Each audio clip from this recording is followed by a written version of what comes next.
How does trauma impact you emotionally, mentally, physically, spiritually, grammatically? Mended light.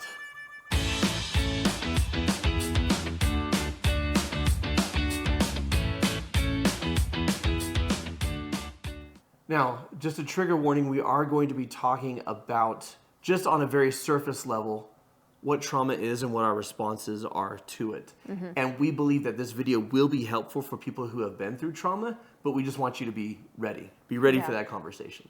Folks, we often talk about the body and the mind and the heart as if they were three separate things, but they're not. Our thoughts and our feelings, they're all part of the same physical system. Yeah. And our thoughts affect our feelings, affect our bodies, and vice versa, and combinations in all directions. Yeah. Well, and the Western world, if you will, creates those boxes, I would say. Yeah. And the Eastern world does not as much. And there's a fabulous book on this called The Body Keeps the Score. If you want to dive in deep, I would definitely recommend that. But we're going to talk on a surface level of what trauma looks like and how it affects us physically, mentally, and emotionally. So your nervous system has 3 levels of dealing with a threat, if you will. Your first response is social engagement. If you feel threatened, you're going to call out for help. You're going to seek support from someone you trust, a parent, a family member, someone that's trustworthy. Mm-hmm. But if no one comes to your aid or you're in immediate danger, you're going to go to a more primitive way of surviving, which is your fight or your flight. You fight off an attacker or you run to a safe place. So if that fails and you can't get away or you're held down or you're trapped or you're unable to protect yourself, you will preserve yourself by shutting down and going to a place of freeze or collapse. And this last stage happens if abuse or trauma is experienced without the ability to escape. And we see this in the animal kingdom as well as in humans, right? Mm-hmm. Fight. There are definitely animals that when challenged, they will fight. Although most animals will flee if they can, right? They fight if they're backed into a corner and they have to. But what happens in our case, if it's a caretaker or a parent or someone that you trust or someone that you can't get away from. Yeah, is in a position of authority in your life. Is that maybe you tried running and you got in more trouble, right? Or you tried fighting and it made things worse. And so you just go to freeze. Yeah. And oftentimes this is paired with dissociation where your brain detaches from the physical experience in order to preserve some psychological or emotional sense of safety because physically it's not there. And in cases where it's a caretaker or a parent and it's not a or somebody else in your life that it's not a one-time event, it's repeated over and over and over again, we can develop what is known as complex post-traumatic stress disorder, which carries the same symptoms, but is generally even more severe and harder to work your way through. To recap, your brain's 3 stages of dealing with threats are 1, call for help, fight or flight, collapse or freeze. It's important to understand that after trauma, you experience the world with a different nervous system. Yeah. When something reminds you of the past, your right brain reacts as if the traumatic event were happening in the present, because the left side of your brain is not working very well. And you may not be aware that you are re-experiencing or reenacting the past. You may be furious, terrified, enraged, ashamed, or frozen. You might be stuck in one of the 3 levels you experienced when the traumatic event actually happened. And we have learned that trauma is not just an experience that took place in the past. It is also the mark that experience left on the mind, on the brain, and on the body. The trauma affects our mental, emotional, and physical health. This mark has ongoing consequences for how the individual manages to survive in the present. Trauma results in a fundamental reorganization of the way the mind and brain manage perceptions, or how we interpret our experiences. It changes not only how we think and what we think about, but also our very capacity to think. If you've experienced a trauma, while finding the words to describe what has happened to you can be profoundly meaningful, it is often not enough. The act of telling the story doesn't necessarily alter the automatic physical and hormonal responses of your mind and body, which remain hypervigilant, prepared to be assaulted or violated at any time. For real change to take place, the body and mind have to learn that the danger has passed and it's time to live in the present.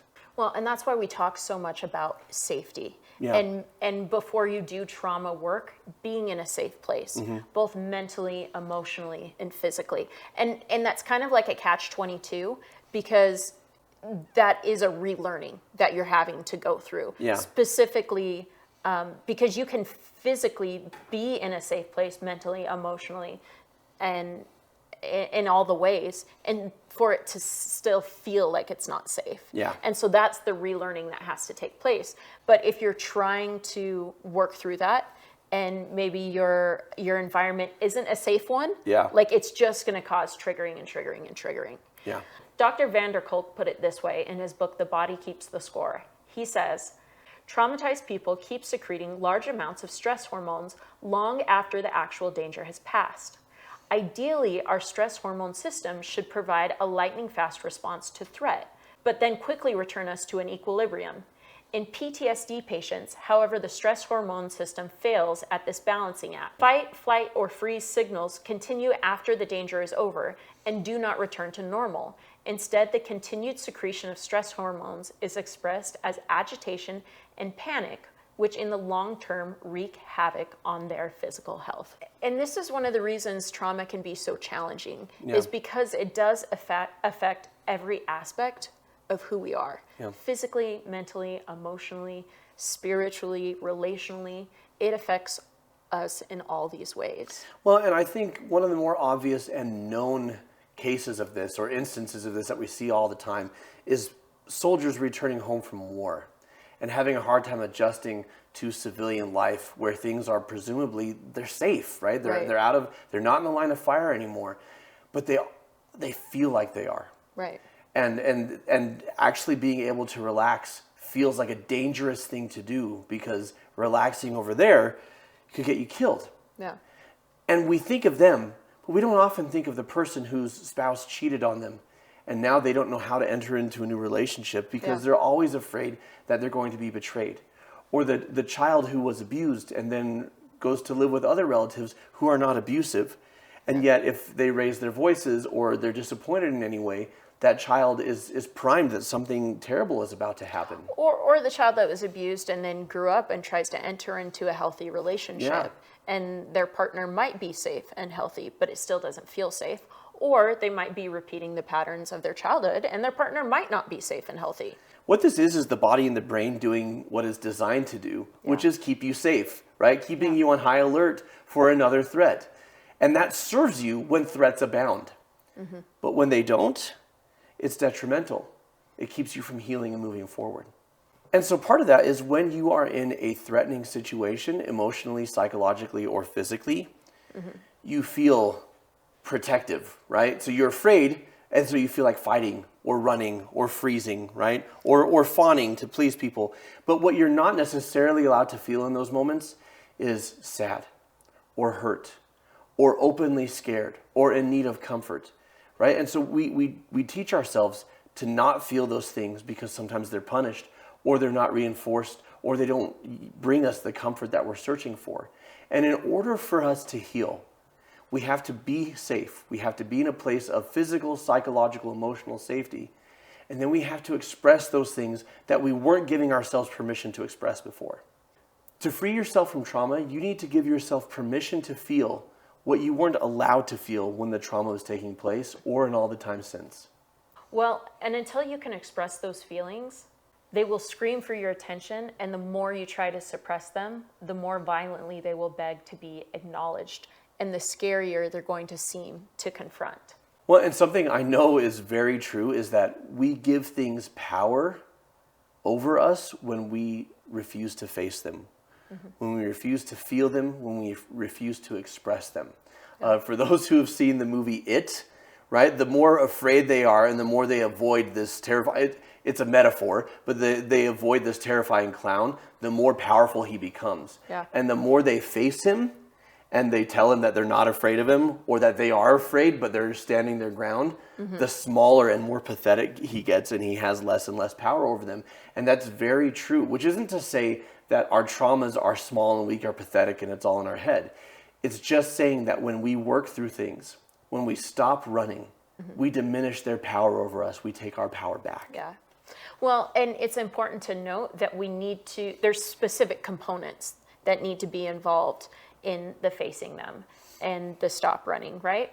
First off, it needs to be safe, right? Yeah. It needs to be safe in all the ways, even if we don't feel safe, right? And then second, there is so much judgment unconsciously built around trauma that we have to put down our judgment regarding ourselves and our experiences, and we have to meet ourselves with self-compassion. Yes. And then once we're in a place of safety and we're able to meet our experience with self-compassion, we can confront those false beliefs, those untruths that we have taken quite often responsibility for.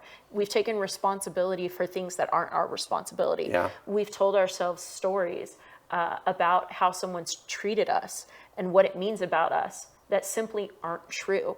And so it's like this massive ball of yarn that we have to unknot, and we don't know how. And it's so confusing, and it feels like this dark room that we're muddling our way through.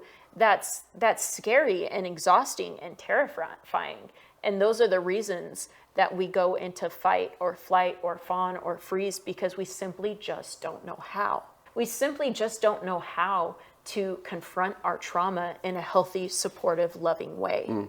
And that's why we do what we do here at Mended Light, is to spread that light, to spread that knowledge, so you're not alone.